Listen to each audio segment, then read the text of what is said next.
İkinci goşan Aýralyk ýyllar.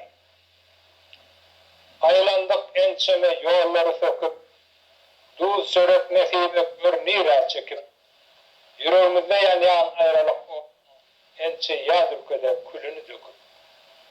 Eşidipdik, gördük, ajekany gurbat. Gittikçe yüregim gysylýar elbet. Bizi gören kara gözleri ýene gözüm düşermke, ey aman.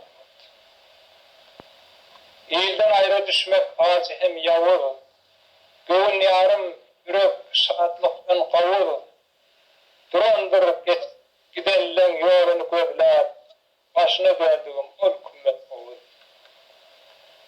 Kervan vurup geçip barayan bulutlar, bilmen nire geçip barayan bulutlar, salam aydın gıdın ile barsanız, ak merceller kesip barayan bulutlar.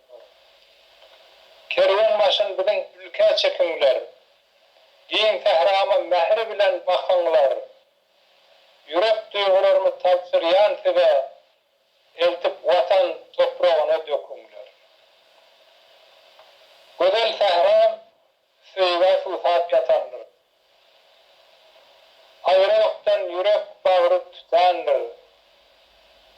Boy çoyunsın özünü yürek boğduma, Goşandagy dabanın ötendir.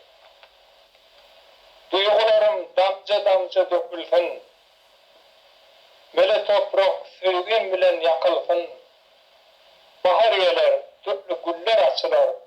Şol güllere arzup at takılsın.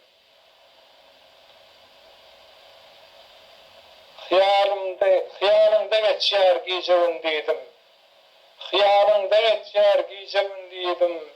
Çekip dur giydiren çörüğün doğdun, yatandır atolgun şuar cokumunna, sağlık güllerde basınca iyiydim. Büyüklerim kovşayar, öpelyar ingri. Barha kuluylaşyar, bärinden angriyim. Sehramda yine bir yerlik iyançam, karaşığı dur ey